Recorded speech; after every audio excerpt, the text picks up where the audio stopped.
Kaylee Cuoco and Sam Claflin star in the MGM Plus original series, Vanished. When the man Alice loves disappears on a train to the south of France, every romantic memory becomes evidence. Every intimate detail, a potential threat. She thought she knew everything about him, but she may not even know his real name. 4-part thriller Vanished premieres February 1st on MGM Plus. Finding the truth is a dangerous affair. Hey listeners, it's your Travel Tales host, Aislinn Green. I really can't wait to share what we're working on for season 3. It's going to be pretty different from past seasons in that we're actually sending people out into the world to report stories. As my inbox can attest, every day we inch toward our launch date on August 25th, and I'm sure you'll add that to your calendar right now. But in the meantime, you probably need some laughs, right? Well, over the next couple of weeks, we're going to reshare a few of our all-time favorite Travel Tales episodes.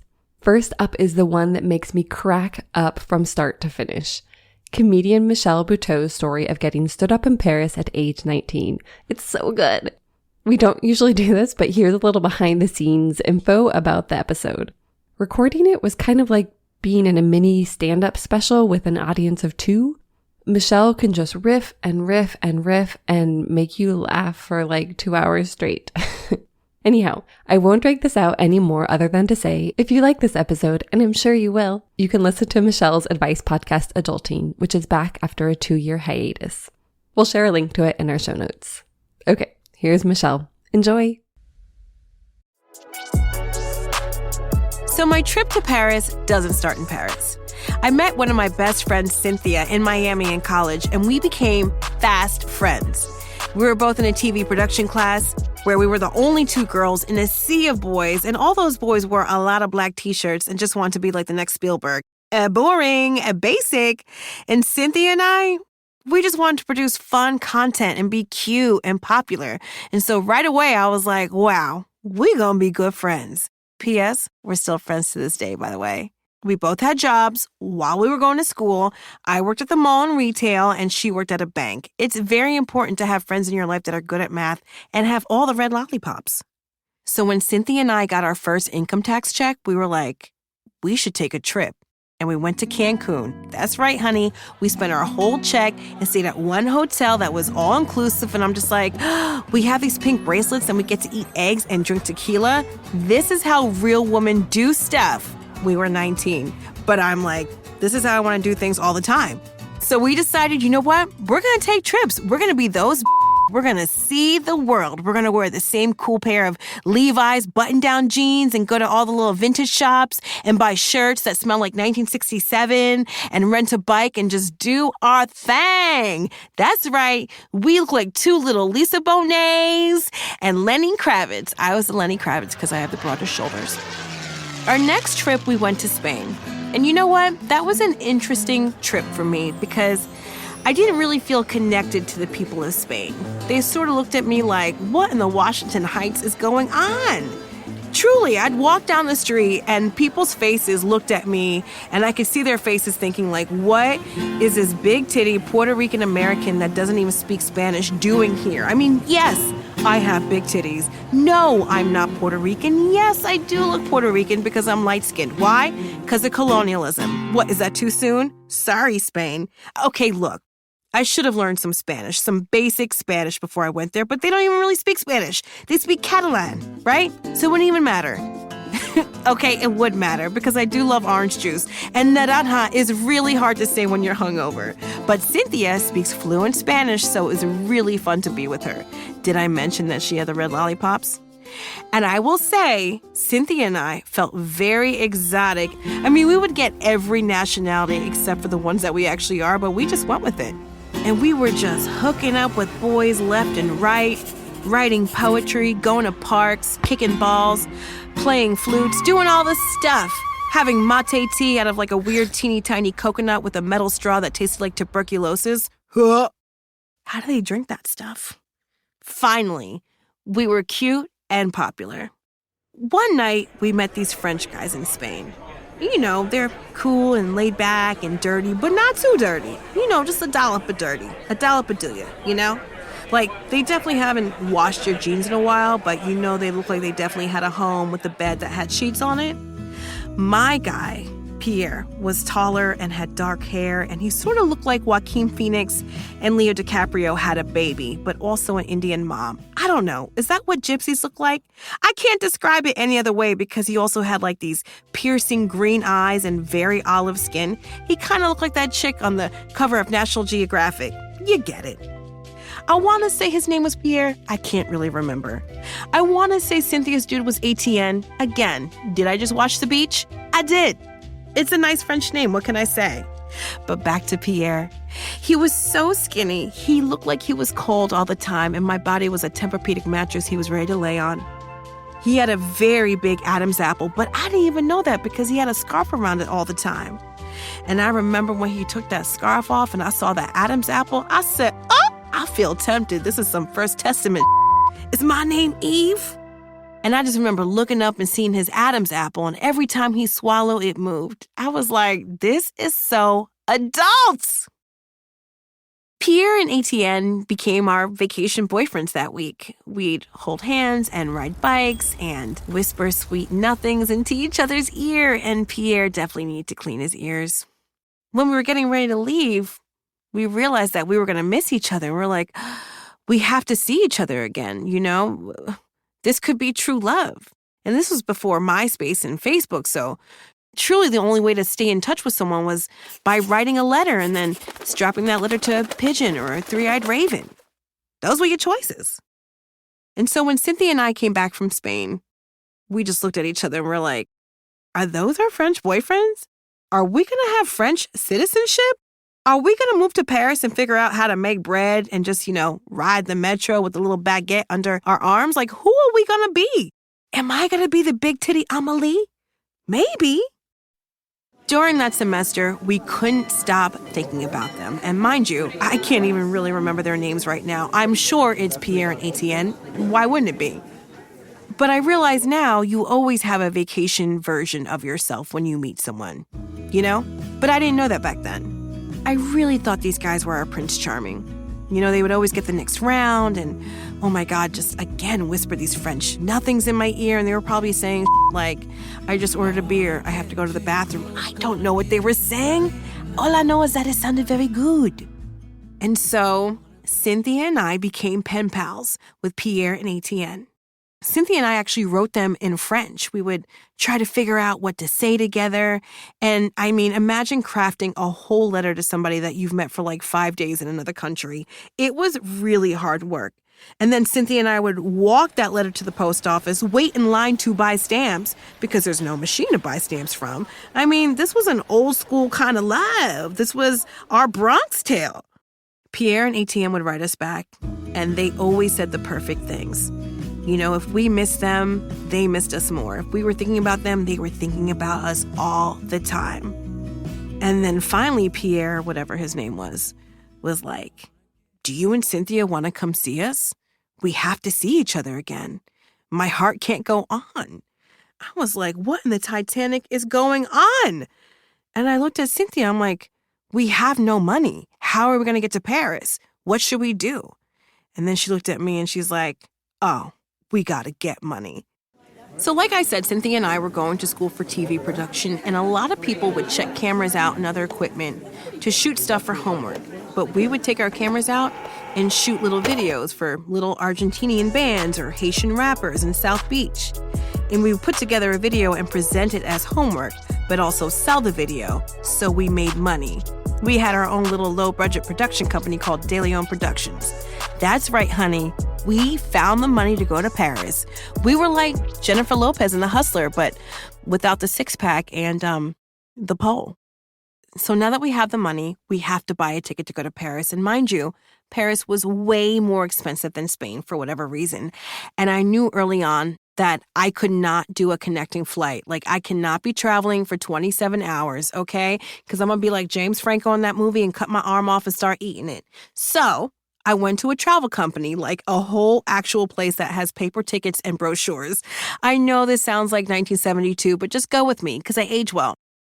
And I talked to a travel agent, I think her name was Esther, for way too long. She was so sweet, and she had all these little white dogs that would sit on her lap. Esther explained to me that I could get a flight on Air India to Paris for like $200 or $300. Because what they do is they stop to fuel the plane in Paris and then keep it going to, I don't know, somewhere in India. Keep up. And I was like, you know what, Esther? I'm going to do it. Finally, it's our big day to Paris, and we board Air India. And how can I describe Air India? It wasn't exactly like Slumdog Millionaire, but it wasn't exactly not like it either. I had a feeling that Cynthia and I were the only ones actually going somewhere, and everyone else was just going home, you know? Which was cool, man. I'm cool. Everybody was beautiful. The colors were popping. I mean, everyone was from like Southeast India, I believe. I don't know. I asked. There were a lot of fun spices. I think I woke up at one point and a really cute old Indian grandmother who could have been like 29 or 99 had her feet nestled under my thigh. But I was like, girl, no. But then it felt like good luck. So I was like, okay, girl, yes. We got lots of food and drinks, maybe every hour, maybe every 30 minutes. I don't know. Nobody sat down for takeoff or landing. And I watched the Bollywood movie the whole flight, and it never ended. And the flight was 7 hours. Confusing. At one point, I looked at Cynthia. I was like, we're going to Paris, right? Because, you know, the first time you go to Paris with your friend, you're thinking, ooh, everyone's going to have a beret and a striped shirt on the plane. And we're going to talk about croissants and baguettes and going to the Louvre and the Jardin and probably taking a in a hole in the ground. You know, real Parisian stuff. But it wasn't that at all, you know? Cynthia and I just shared our mango lassi and cheers, and it's like, well, we're going to Paris for some dirty. So we land in Paris and we get to our hostel, which now I'm realizing why they call them hostels, because you feel hostile, you know?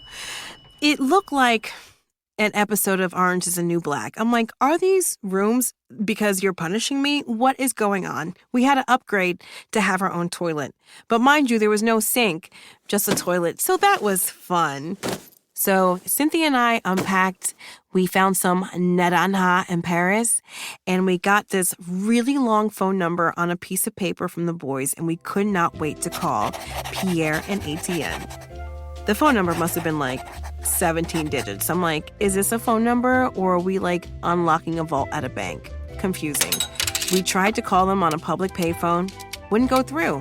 We tried another phone. Wouldn't go through. We spent our first afternoon in Paris just going to public payphones. I don't know if it was sad or inspiring. It felt like we were in the Amazing Race, but we were getting nowhere. Finally, we asked our hostel manager, who definitely looked like she was the French version of Four Non-Blondes, just dreads everywhere, black clothes, black socks, you know, black nails. She was probably a vampire. I'm for sure certain that she wanted to drink my blood. I said, can you please help me call Etienne and Pierre? And she was like, cool, let's do it. And she called them and we got through, and it was amazing. It was like we won bingo at drag bingo night, you know? The boys answered the phone. They were so excited to hear us. We were so excited to hear them. They're like, hello, ça va? How is the flight? How are you doing? We cannot wait to see you. And we're like, yeah, dude, the same, man. Cool. Did you know they don't have tequila in Paris? But whatever. This red wine is really hot. We have purple lips. Let's hook up. And they said, absolutely, we cannot wait to see you guys. We missed you so much. Meet us in front of the Eiffel Tower tomorrow at 12 p.m. And we were like, oh my God, the Eiffel Tower. Is this going to be a rose ceremony? We couldn't wait. So the next day, Cynthia and I were so excited to meet Pierre and Etienne at the Eiffel Tower. We wore our best, shortest dress we found in a Miami mall, red lipstick, because nothing says you like a boy than red lipstick on your teeth. No big deal. We go to the Eiffel Tower and we wait in front and just look around nervously for about 30 minutes, and then an hour, and then 2 hours. We got a little hungry, so we went to go get a hamburger and come back, you know, McDonald's, because that's what you do when you're American in your 20s in Paris. You go to McDonald's, you know? I mean, the burgers did taste more French. We waited some more, and then we got an ice cream cone and came back. Then we went through a whole roller coaster of emotions after 3 hours. And these moments were way too real. We were like, okay, they're late. That's really rude. All right. Then we were like, wow, they're not here. Do you think they're coming? Oh my God. Do you think they're coming though? And then it turned into, are they okay? I hope they're okay. I hope nothing happened, because something could have happened to them. And then the sun went down, and it was nighttime, and we had been there all day. And we just looked at each other and we're like, I don't think they're coming at all. Like, we still think that they're not coming. They're definitely not coming, Michelle and Cynthia. And so Cynthia and I decided to go to a bar around the corner from the Eiffel Tower, and we got really drunk on red wine, had purple teeth and purple lips, and ended up making out with some other French dudes. And then the next day we tried to call them again. And they answer their phone. And Etienne and Pierre are just like, oh, I'm so sorry we did not come. You know, honestly, we did not even plan on coming. We did not know that you would come to France. That's kind of weird. You know, Etienne's girlfriend is pregnant, and my mother would not let me go to Paris. And then Cynthia and I just looked at each other like, y'all got somebody knocked up? So you live with your mom? I thought you had a roommate. The roommate's your mom? We looked at each other like, did we just pick these dudes that are like basically the French Maury Povich episode? I mean, they live on the outskirts of Paris, right? But I didn't know they had to take multiple trains to get in. I mean, we just flew over an ocean, and y'all can't just make it work with like a handful of trains? Cynthia and I just had a whole come to Jesus moment. This was our fried green tomatoes moment. This was the end of The Color Purple. We looked at each other and we were like, wow, we flew across the ocean to try and meet up with losers. We had to take that in because, yeah, we did that. And it was at that time, Cynthia and I made a little pact. For sure, we can't stop traveling. We're too good at it. We're fun. We're adventurous. People want to give us free drinks. We have to keep going. But we're going to be better at making decisions, especially when tipsy. Never again will we make a trip to meet a boy. Okay? We don't go somewhere to meet a boy. We take a trip and then we meet a boy. Yeah. And we also said that our husbands have to be friends so they can go on trips with us. And you know what? Cynthia and I are both married now, and we both have 2 kids. And our husbands are both white and aloof, and they're friendly with each other, so I guess we kind of did it. I love Paris. I do. I really do. I've done stand-up there. I've visited France multiple times with my family and my husband, and I have really great memories there. But every time I take that little boat past the Eiffel Tower, I just look at that dumb tower and I'm like, that's right. That's where I got stood up. For a skinny boy with a big Adam's apple.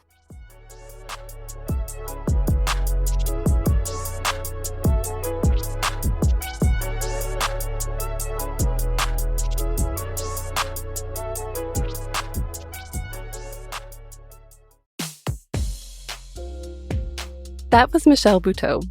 She hasn't been to Paris in the past year and a half, mostly because she's busy with various shows. She's also hosted 2 seasons of the Netflix game/reality show The Circle, and is trying to navigate life with her nearly 3-year-old twins. Want more Buteau? Check out her book Survival of the Thickest, or follow her on social media at Michelle Buteau.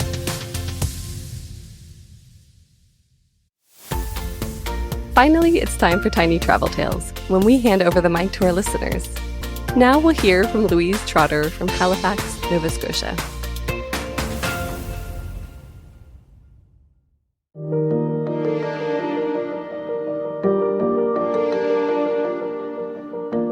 Hello, my name is Louise Trotter, and this is my tiny travel tale that led me to become a passionate solo traveler.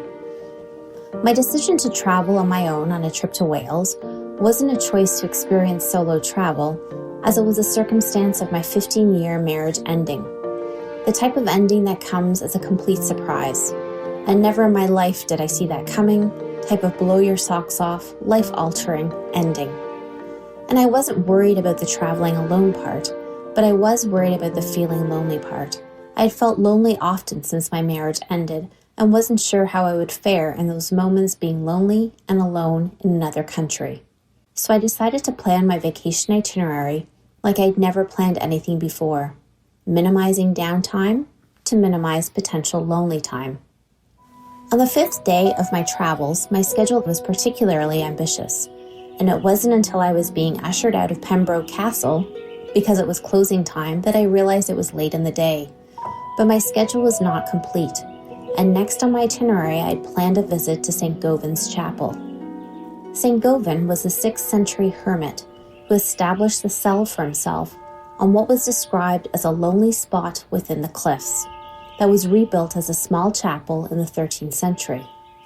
I knew there were no formal admission times to the chapel, but access to the site through military land was limited, depending on whether or not the firing range was open or closed. Given that access to the chapel was uncertain, and it was already the end of a long day, I felt certain in that moment that if I was traveling with anyone else, the decision would be, without a doubt, to stop. But I wasn't traveling with anyone else. This was the moment that the decision to continue or not was entirely mine. So I promptly left the castle, navigated the driving route, and arrived at the entranceway to the road that cut through the military land. There were signs posted explaining the flag system, indicating if there were active firing at the range that day, but it was hard to know for sure. So I stepped on the gas and gunned it across that field at breakneck speed. When I made it successfully to the other side of the military land, I parked in the designated area and found the pathway that led to 52 stone steps from the top of the cliffs down to the chapel. On the way down the steps, you can see the roof of the tiny chapel, and you arrive then at a little doorway on the north side to enter the chapel. It was humbling to be in this space with so much history, but in order to get a true appreciation of its location, you need to walk out of the interior, south of the chapel, and onto the ragged rocks to the edge of the cliffs. It's at that moment looking south, watching a wave smashing up against the cliffs and the salt spray misting my face that I was in complete awe. The view itself from the cliffs is spectacular, and that alone was more than worth the visit to the site. But then I turned around and looked behind me north to the small fissure in the cliffs where St. Govan chose a life, alone, secluded, establishing a cell and where the tiny chapel now stood. Standing on those cliffs, between waves and a chapel, built in what seems the most inconceivable location, I had my moment. The moment when there is a surge of emotion about what is lost, but what could be gained, and recognizing that getting to this moment happened because of me alone, visiting the former home of a hermit at a lonely spot within the cliffs. Me alone feeling intense gratitude for the gloriousness of life. Me alone, but not in the least bit lonely. Since then, I've traveled solo to Oman, Iran, Iceland, Ireland, Russia, and I'm on a personal journey following a young Nova Scotian who in 1899 rode his bicycle around the world.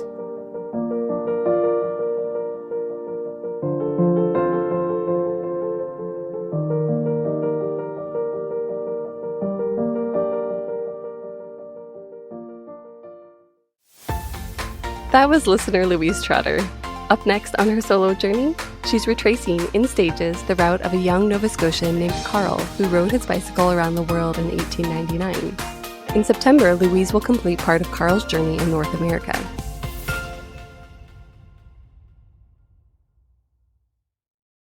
Ready for more travel stories? Visit us online at afar.com/traveltales and be sure to follow us on Instagram and Twitter. We're at Afar Media.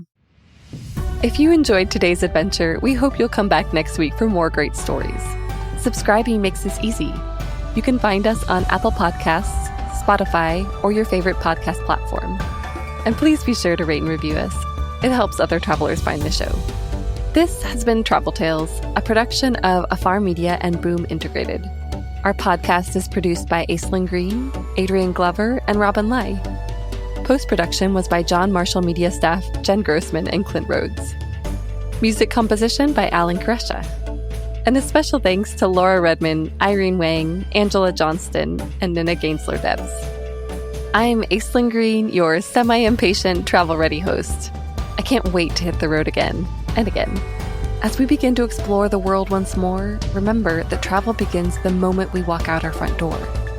Everyone has a travel tale. What's yours?